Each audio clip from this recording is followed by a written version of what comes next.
Hey, how you doing? J-Man here, and welcome to yet another Launchpad podcast with myself. And I am very happy to be bringing on this next guest.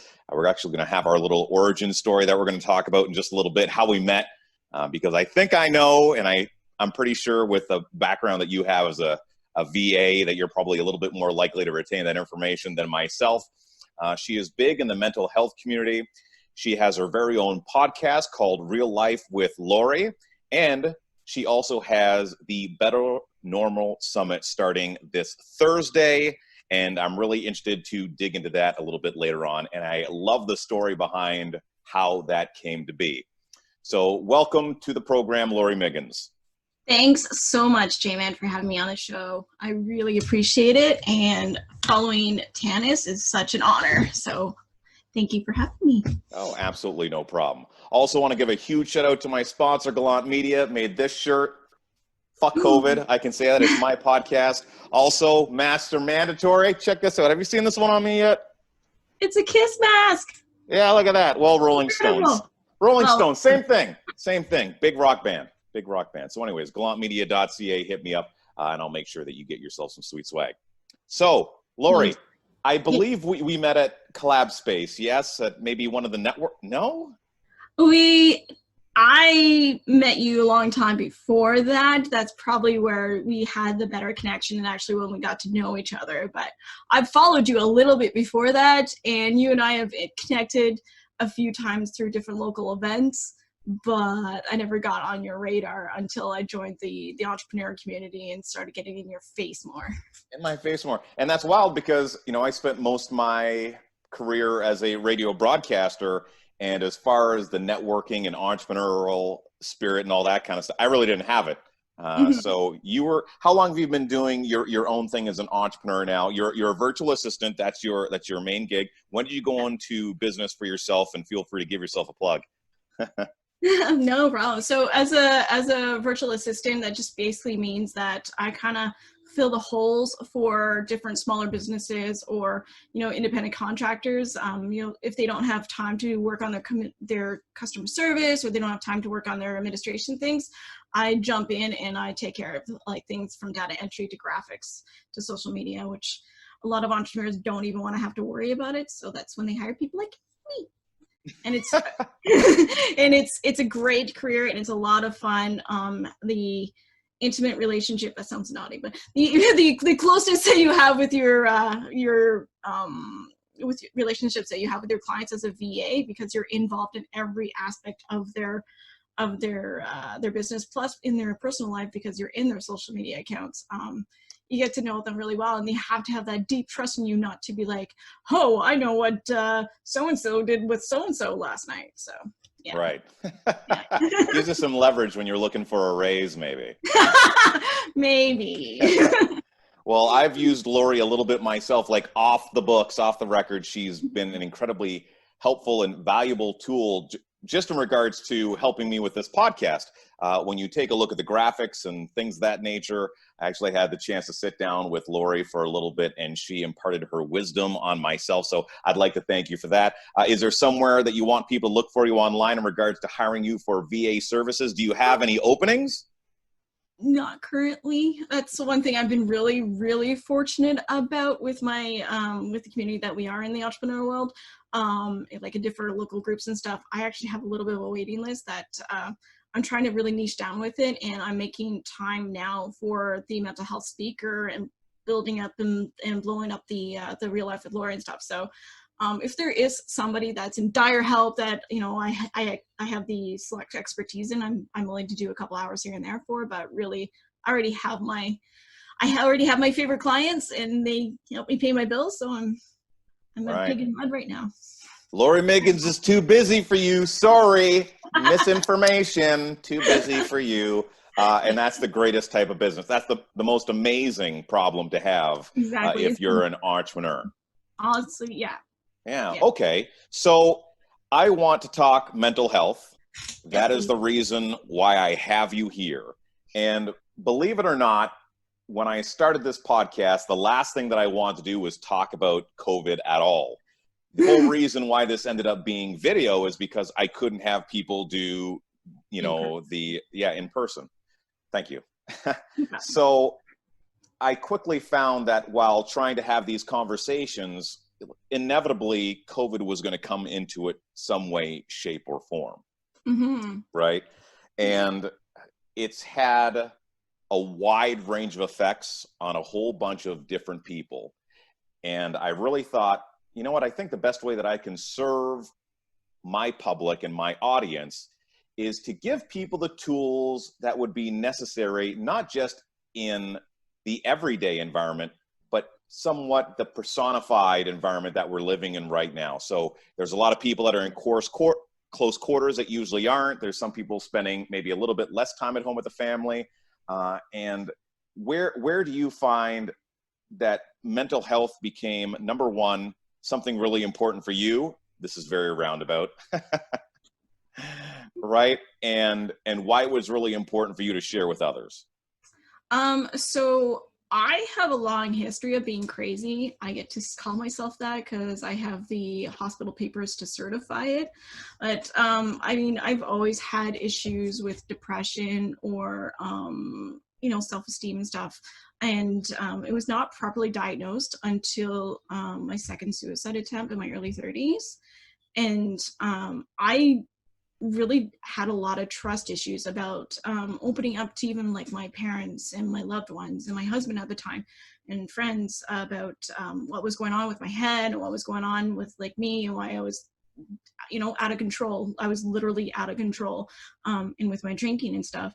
And as I stepped forward and start opening up to my parents, and then I led on to my husband, and then it led on to my friends and stuff, they really like surrounded me as a community and let me know that, they were there for me for when I got the help and stuff. And I did rigorous, like I was doing 9 to 5, Monday through Friday, therapy to get myself better and to learn how to manage my crazies, so to speak. And I got lots of opportunity through the civic hospital, through my network, through different groups and stuff to make myself a better person and learn how to manage everything, like manage my disorders in sobriety. And had I known that those opportunities were available during my suicide attempts, I don't think, I would like to think I would have made better choices. And so that's what, I'll probably get teary-eyed at some point when I talk about this, but it's so embedded into my core to make sure that somebody else has that opportunity or awareness. I mean, I'm not a professional, I'm a speaker. I have a lot of information in my head about what resources to utilize, but my biggest passion is to drive the awareness that there is opportunity. There are different treatment plans. There are, if you're willing to do the work and you're willing to go through to get the help, there is hope, there is faith, and there is a better life out there for you. And that's basically what it comes down to. So I kind of want to speak on entrepreneurs a little bit because it's something that I'm familiar with. And then, of course, this would apply to the general public, but more specifically with an entrepreneur. I'll share some of my story with you. I know that you know some of it, but I was dating a young lady many years ago who passed away. And when she passed away, it wasn't on good terms. It was sudden. If you were to talk to me about mental health before that moment, I would say that it's a bunch of bullshit. I tell you to read a book, figure it out, right? Just personal development, figure it out, all that kind of stuff. And I found myself in an incredible depression. Everyone knows me as being the guy that loves the sun. I remember walking it onto my balcony one day and I couldn't stand the feeling of the sun on my skin. Like everything was twisted.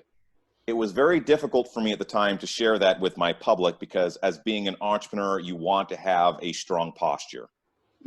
And there's a lot of people that if it's not just the posture with their work, potentially it's their ego and how the public is going to perceive them. What advice do you have for people like that? The older me or the younger me, I should say, right? In regards to how they can go about dealing with that and pushing past the stigma of mental health. It's really hard because we are still in a society where it's kind of like hold your own, suck it up, buttercup, but health is not a choice. Like it's our choice to do everything we can to better ourselves. But if you got a situation, if life comes at you where, you know, a close friend passes, or, you know, you've been suffering with you just got the wrong end of the DNA luck, where, you know, I have addiction in my family. It's natural that I was probably going to evolve to, and if I didn't know how to handle it properly. So it's really knowing that if you, it's not a choice when situations happen, but it is a choice on how you manage it. You have a choice of managing in a healthy aspect, getting help, and learning the best tools that are specific to you, or dealing with it in a poor manner, which, you know, obviously whirls you down a different pathway to like less healthy and more dangerous choices. Okay, so in saying that, let's say there's someone, they know that there's something wrong, they're not Mm. feeling 100%, but maybe they haven't bought into the fact that maybe they really do have a problem. Because a lot of people maybe think they're just feeling normal and that's no big deal. What would be some warning signs that maybe people could identify within themselves listening to this podcast right now, that maybe they have a little bit bigger a problem than they think they do? There's a lot of different self-assessment forms out there. It really depends on the person and the type of mental health illness. Some of the symptoms are, is, you know, you're not as driven as you usually are. You're not as motivated. If you're a person that goes out and runs Ironman, like marathons and whatnot, and you're spending all day in bed, just different triggers about you not living your healthiest lifestyle. So for me, it is I don't get out of bed. I will have days of insomnia, where like I know that if I'm not being physically active, that to me is a huge sign. Um, there's other things where you could be more nervous or anxious than you normally are if you're finding out that you're either hungry or not hungry. So, you know, I'm a big snacker. I eat 200 to 300 calories like every hour, and that's like I eat little bits of chunks. That's how I normally eat. If I find that I am eating large amounts of food because I overcame anorexia bulimia, I know that if I start binging out on something, that's usually a warning sign for me. I'm like, okay, there's something going on with my head that I'm not too sure what's going on. I need to get in touch with my counselor or get in touch with some different counseling services so I can figure out what's going crazy back here. So, Right. yeah, So, it's any normal, out of normal behavior that is showing that your emotions aren't normally as well balanced as you usually have them. okay. So number one, get help, whether it be a phone line, whether it 100%, be a yeah. friend, a Mhm. confidant, whatever it might be. And then number two, something that I just kind of pulled out of that would just be self-awareness, to be Yeah. very self-aware to your own subconscious thoughts, things of that nature. So Mhm. if you're usually a big eater, you're not eating a whole bunch, maybe there's a problem. You're sleeping too much, you're not sleeping enough, maybe there's a problem. Yeah. Not partaking in the things that usually you enjoy, that would also probably Exactly. indicate that there's a Yeah. problem. And Okay. the other thing, the one huge thing that you had mentioned about, like, you know, previous year, because I was like that too, like, is ego. Let go of the ego. It's okay to be crazy. I mean, for most people, it's just a quick phase where, you know, they might just need like the short-term counseling that thankfully our city has free short-term counseling from 3 to 12 sessions, and it might not even be the full 12 sessions. It's just to help you learn, get you to talk, get you to express, to get out those feelings or those issues or whatever is going on in your being, and then getting the right tools. Maybe you already know the tools and you just have a counselor to remind you how to use them. There's so many different great things out there and wonderful resources that's what became one of my passions when I was getting healthy, is that I was only using my ODSP to pay myself, and I was only able to do so many things because of my anxiety. So I started researching tons and tons of information about like cost-free mental health resources, and the amount that I found there is overwhelming. It's just that there's no funding to bring that attention to those Right. different resources. I was fortunate when I was going through my mourning in regards to my mother, Mm-hmm. and maybe there's someone that's watching this that can relate, and quite possibly you as well. And the MLM that I was doing at the time was called Live, And it meshed perfectly with what I was going through at the time. Living in the moment, living your best life, be a yes man, do the things that you want to do, turn your bucket list into a live list. I'm not doing it anymore, so that's not a sell. And I was reeling off the loss of my mother, and I was able to take a lot of that energy, that bad energy actually, but wrap that around my work. And I Yeah. actually turned it into part of my story when I was selling the brand. And in doing so, it was almost like a clever little way to wrap up everything that was wrong inside of me. And I can only imagine that there's a lot of people out there that are having a hard time. They bury themselves in work, Yeah. or they're really successful in what they do because they're putting so much time into work. And really, it's a front for a lot of pain going on behind the curtain. What do you say to a person like that? You just realize that you're overworking because there's life work balance. I mean, even if you love what you do, you shouldn't be doing it 12 to 15 hours a day. There's days where like I do the same thing too. That's actually one of my signs, is that if I'm at my computer between 7 o'clock in the morning and 7 o'clock at night, thankfully I have a partner who will literally pick me up, throw me over his shoulder, and throw me down on our couch and make sure that I just have some downtime with my head off, because it's so easy to get engaged and distract yourself into other things instead of dealing with your own self issues. That why not deal with somebody else's issues, a client's issues, a work, your company, whatever problem you're solving or whatever your specialty is. It's a lot easier to work on those problems than having to do the uncomfortable work on yourself. I probably should have started with this, but I wasn't sure how intimate we were going to get in regards to our sharing, and we're doing pretty good. I'm always open. Always. So if you wouldn't mind diving a little bit deeper, it obviously sounds, and I don't know too much about this part of your life, not as intimately as I would like, and I guess I might learn here with everyone else. But what is your story? Because I have a feeling that it's quite profound, and there might be somebody that's watching that can really relate to what you're going through, or quite possibly take a look and evaluate what's going on in their lives and say, you know what, shit, it's not that bad. Let's get to work now so I don't have to dig myself too deep out of this hole. Sure. So it starts with me coming out of my mom. No. Then we're going way back. We don't have time. Yeah, I was going to go out and say something a little bit more profane, but I'll restrict myself since on air. So I've always been a bit of a loner as a kid. I've always had issues connecting with others, and I was bullied profusely right up until, high school. And in high school, as I learned to slowly adapt into a social atmosphere, like, hey, people actually do like me. I'm sort of cool.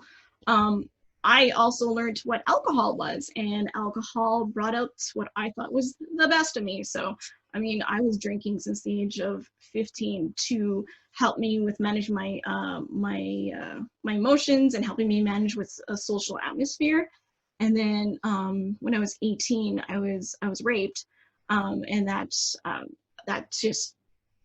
was like the trigger. Basically, that was the thing that made my head go, I'm crazy. So, and then I never really dealt with it. I internalized it, and then in college it came out, all the emotions and the trauma came out as an eating disorder.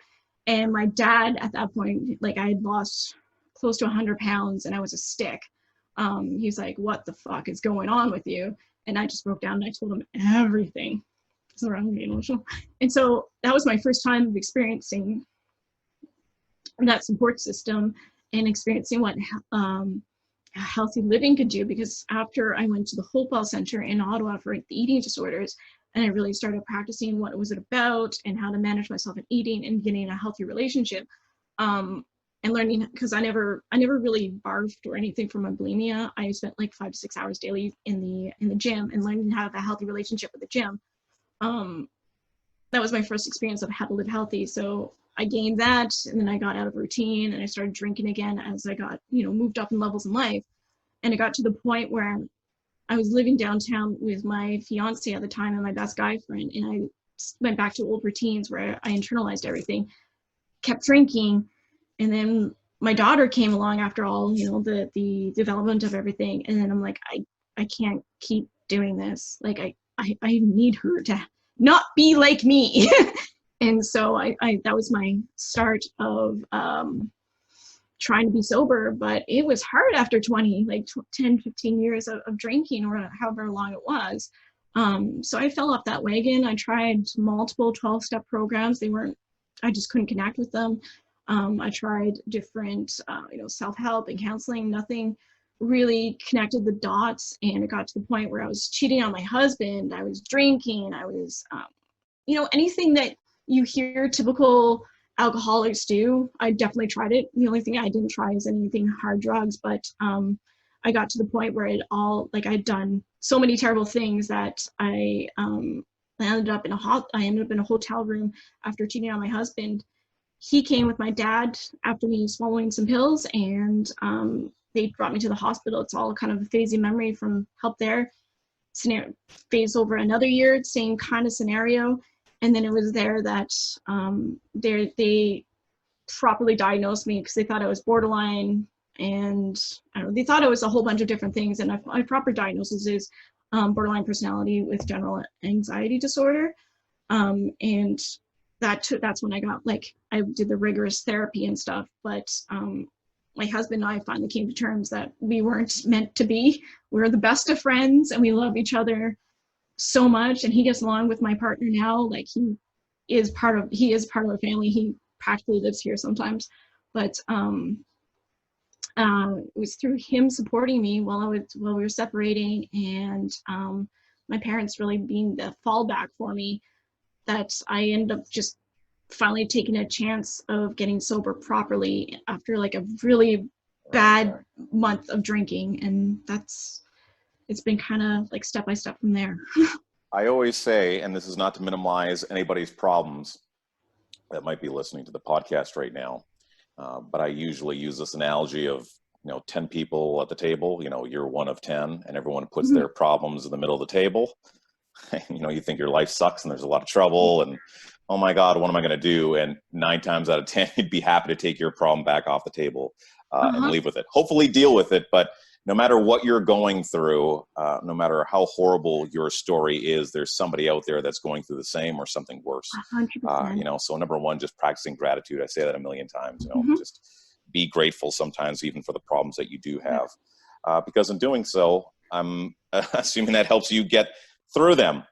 Yeah. And, please go ahead. I'm totally going to interrupt you on this one. Like, speaking about gratitude and stuff, it took me a good, I would say, up until this year to live a healthier life and stuff. But I've known people to go, if you're going to, put things on a radar. And if in my mind, I've gone through like this, their things are like way up here and like having to deal with like such a shitty lifestyle. And they're like multimillionaires now because of like how well they got themselves therapy and bettered themselves. So that's what I mean. There's always hope. That's right. Sky's the limit. Yeah. And I think this will make a nice segue into your Better Normal Summit, Sure. which I think is really awesome. Yeah. You had a problem, and like most entrepreneurs, you need to solve that problem, and you did it for yourself. So tell people the story in regards to how this came along. It started with rejection, and then you decided to say, you know what, I'm going to turn this into something positive. Yeah. So I'm by default tenacious, and if I don't get something, I figure out a way to get it for myself instead. If it's not, the opportunity is given to me and I don't successfully get it or, want it, I'll go figure out a way for myself to complete it. So with the Better Life or the Better Normal Summit, me and a couple of other local people were up for a TEDx talk online. And I mean, being a speaker, that's like one of the things I want beside my name is TEDx or TED speaker, right? It gives me that little bit of validation, accreditation. And so I was outvoted out of like 10 speakers to be part of this TEDx. And I know that there was a lot of people that did vote for me. So I was like, well, I'm not part of this TEDx event, but I know a lot of people have confidence in me. Why the hell not run one myself? So that's exactly what I did. Is I went and I I'm thankful to work with a mutual contact of ours, Jeremy Demerchant, who's been on plenty of different summits and things. And so I got to resource him to see how his summits run and how to put it together. And then I looked on like my client list, and a lot of them are already in like the different categories that I wanted to fulfill. So even before I could like I mentioned to them like, hey, so I'm gonna organize this because it seems like something I want to do next. Every single person that is part of the summit has either said before I could even ask them, hey, can I help you? Or as soon as I did ask them, it was a yes before I could finish the question. So, right. And so yeah. tell people what the Better Normal Summit is and why you decided to ask on some of the speakers that you did. Absolutely. So the Better Normal Summit is basically we keep hearing the new normal or the next normal or whatever, and I thought the title, thankfully like a friend helped me. I think she actually even came up to the idea, the better normal, instead of living the new normal, make it a better one. This is an opportunity for us to take such a shitty situation of COVID and step it up a little bit and come out of it practicing better things for our mental wellness. So what it is that I brought together 7 different speakers, including myself, to give different strategies and tools on how to live mentally better as the world's opening up, and as the economy's opening up again for us, and we're able to like engage with each other and figure out what's the next step. So there's different people like Dr. Luke Mailer, who is a personal trainer, a chiropractor. He's done different certifications in nutrition and whatnot in the physical world. And I reached out to him like, hey, do you mind giving us some information? You might be a speaker, giving different strategies and tips for how to use, nutrition and physical activity to better yourself. And he said yes. And then Scott Rust, who's a habit coach, and he's all about work-life harmony. He's going to be speaking to actually specifically to professionals and entrepreneurs on the show to discuss on like how to live, how to get out of the trap of the daily grind. Sarah Weiss, who's connected to people like Les Brown and like I think Brendan Bouchard and like all the different motivational speakers that you know of. She's been on different kind of stages with them, and she's local. And I happen to be connected with her. I'm like, hey, I'm going to be put on the summit. Do you mind being on and just talk? I'm like, you get freedom to talk about whatever you want because this is your arena. And she's like, yeah, how about healing limiting beliefs and negativity within yourself? And so she's going to be speaking about that. Daryl Bandero, who's in the funding world and the AI world, I thankfully get to be his VA and know what his schedule is like, and he is honestly the best person I know ever that's worked with best work-life balance. So it was natural for me to ask him like, hey, I know how well you live your life. Do you mind coming on and giving just different professionals how to live a better life, or like how you maintain that work-life balance? Because I know he'll schedule in time with it. He literally puts in his schedule, spend time with wife discussing this, or, spend time. He's into ultimate frisbee. He's like, spend time throwing the disc at this time. I'm like, oh, I want to be just like you. So different, and then Mike Wood, he's like every small business is in Canada's hero right now for being able to like how he's, getting at the government, in front of the government and saying, hey, we need more for different small businesses for funding and help and stuff. But like, how does that help him be engaged? How he engages with the community to motivate and drive him. So just right. Yeah, it goes on and on. There's so many different things. And then on top of it, because I'm so passionate about it, I made a playbook. So there's like not only places where you can take notes as the speakers are going and a little bit about the speakers, but there's also different tips and strategies in the playbook itself. That's really awesome. And the URL for that, if people want to get registered, is this a free event? Or is there a charge? Completely free. Completely free. There you go. So there's no reason not to. Yeah, so it's bit.ly / the Better Normal Summit, and it brings you right to it. Fantastic. And it's Thursday. It's actually only one night. It's an hour and a half of concentrated information. We're going to be recording it and sending it out to the people that do register, so you'll be able to take that information in and utilize it over and over again. That's a great service. Thank you for that, Laurie. Yeah. And now you're also a fellow podcaster. I'm trying to harness my 17 years of experience and do this podcast. And I have found it to be a little bit nerve-wracking. being in front of a camera, period, was something that I would have never done. I think COVID was the only way for this to happen. And I'm really enjoying the process. And for me, as I mentioned earlier, this kind of evolved into being something that I didn't think it was going to be. When you started your podcast, Real Life with Laurie, you had an idea of where you wanted to be. How much of that has come to fruition, and what is the one thing that you've learned the most so far doing your podcast? I've become more of an extrovert. So one, denying your beautiful face in front of video is just is harm to the whole world, Jason. Second, yeah, you. Second, I love being in front of the camera because I'm an introvert, and part of my anxiety is the engagement in the outside world. So I get to be in my office in front of the camera, and I get to be an extrovert and connect with people. I personally, this is like the best opportunity with me. And so again, with referencing back to Jeremy, I was able to figure out, because he runs his own show. I was able to see his connections and stuff. I'm like, well, I've always wanted to be in front of the camera, and a bucket list is to be be on TV before the age of 40. So it was, and I'm like, and I love bringing out people's successes and their challenges and successes. It was just a natural evolution for me. Like, it cost me $30 a month, or you can do it for free, to get on TV, to get onto media. I mean, I do have a bit of an ego, I'm not gonna lie. I like being known, but being able to be able to bring up the issues of mental health and mental awareness, mental health awareness. I'm like, okay, so how do I make this so I can have somebody that's notable? So for instance, for you, or some celebrity, but also bring the average person into it. It was easy for me to, like, I want people to know that you can overcome. So people get on discussing about their challenges and their successes. It just says real people, real challenges, real successes. And that's what it's about. It's just how people are challenged currently and, taking the steps to overcome, how people have already overcome, or the professions that help them. And I've learned so much. Like, I had a shamanic healer a couple weeks ago, and she probably was the most educational podcast that I had, where I didn't even know that shamanic healing existed. So yeah, it's been really cool. Where can people find recordings of the show if they haven't seen it already?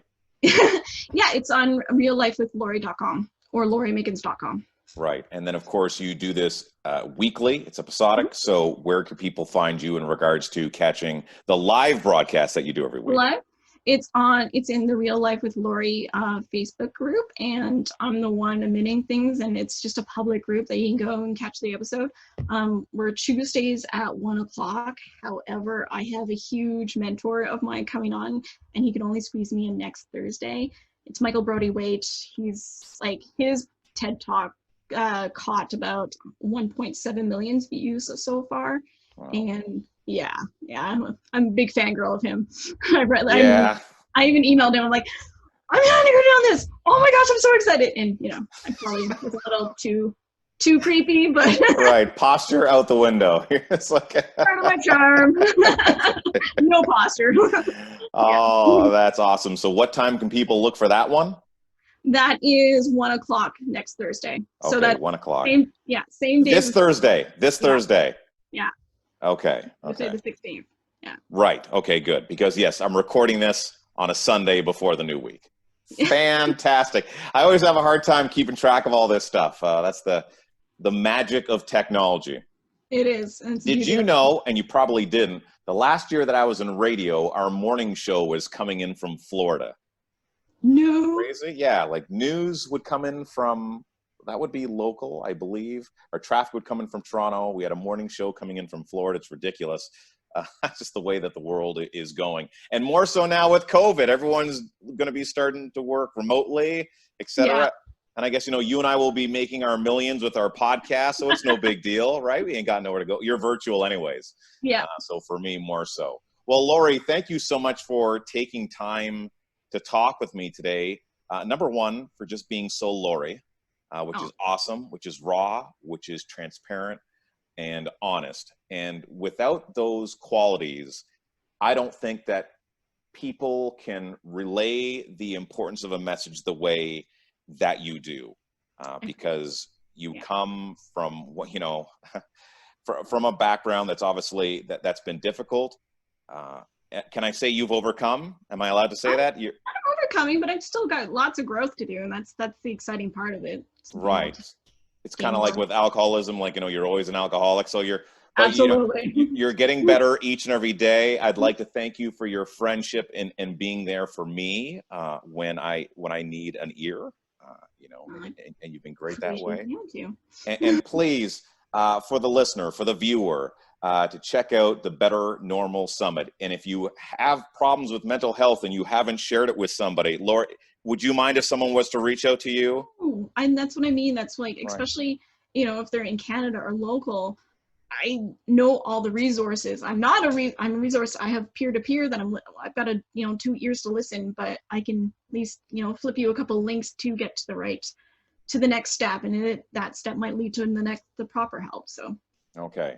So, Real Life with Laurie, that's going to happen Thursday at 1. That's a special time. And then later on that evening, the Better Normal Summit, that starts at 6, correct? You got Okay. it. All right. Now I'll make sure that I have all the information and the links. Once again, I want to give a huge shout out to my sponsor. I don't know what's going on. Sunday is just not a good day for me. I'm ready to take a nap. Thank you for keeping me up. That's fantastic. Yes, to Sean Gallant at Gallant Media. He does web design, graphic design, T-shirts, the mask that you saw earlier on, gallantmedia.ca. Thanks, buddy, for being a very big part of this podcast, Laurie. You take care, be well, love simply because you can, all right? You too. Take All care. right, bye-bye. Bye now.